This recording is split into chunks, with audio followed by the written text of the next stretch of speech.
back to Kinetic Mums with me, Sian. Today's video on Kinetic Mums is all about sugar. It's one of those things in our diets that we all know we should eat less of. So I thought I'd make a quick video with a few suggestions of some simple food swaps that you could make in your household to help cut down on the family sugar intake. If you like this video and like the content that we produce on Kinetic Mums, I'd really appreciate it if you could click on the subscribe button that's underneath our video. And also, if you like the video, please give it a like, give it a thumbs up, write us a comment, and do share the channel with your friends and family as well, because we're on a mission at Kinetic Mums to champion family health. So on with today's video, and I was reading recently our children in the UK are eating at least twice as much sugar in their diet as they should do, and half of that sugar intake is actually coming from unhealthy snacks and drinks, which is something that we all need to probably address. In our house, I know that I am one of the worst culprits. I have a terrible sweet tooth. I'm terrible for snacking, so it's something that I really want to look at as well. I made a video last week about the Kinetic Body Composition Analyzer, which takes your weight, your BMI, body fat, muscle, and I've been sort of monitoring my food intake because it sort of made me think about what else is in here other than just kilograms. What am I made up of? And I know that my diet needs to be improved as well. So it's January, so New Year, so let's try and make some positive changes in our lives. Shall we start with breakfast? It's supposed to be the most important meal of the day. I don't know what your kids have for breakfast. My kids are crazy for cereal. One thing I've managed to always avoid in this house is anything like Cocoa Pops, chocolate cereals, anything that like cookies in a cereal bowl to me is not a breakfast. Okay, it's a treat. So we stick to lower sugar cereals, things like cornflakes, Rice Krispies, Weetabix and porridge.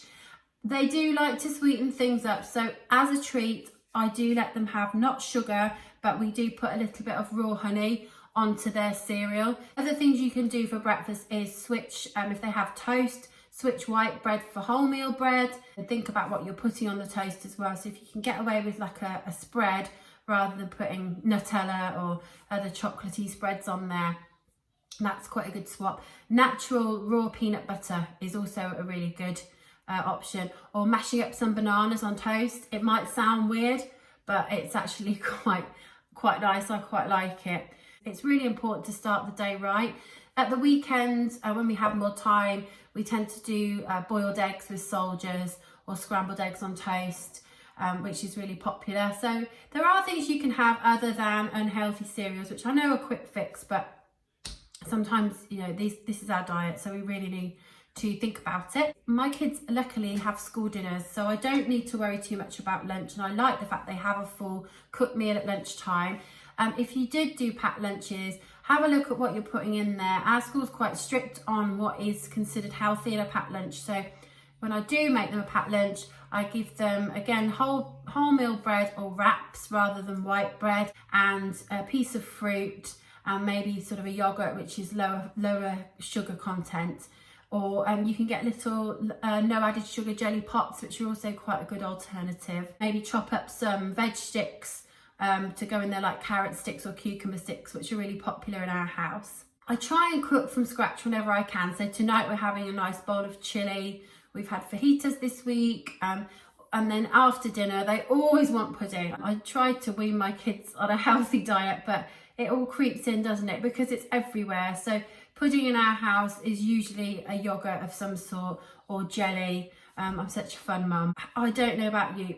When my kids come out of school, they are starving. They're always hungry, but particularly when they come out of school. So my thinking is to have something prepared, because when we come home, they just grab for the treat jar. And that's usually filled with snack bars and things like that. So what I've got here, and I've tried this before and it worked, so I don't know why I stopped doing it, probably laziness. Things like having carrot sticks and cucumber sticks in the fridge in a box. So if you cut those up into little, like crudités, into little sticks, and say to them, do you know what, you've got free access to that. If you want a snack, go and help yourself. And that way they're feeling like they've got a little bit of freedom and they quite like it, so off they can go and help themselves. And the same with fruit. So we have a fruit bowl in our house. We're not very adventurous, but we all like an apple. These are great little easy peeler satsumas.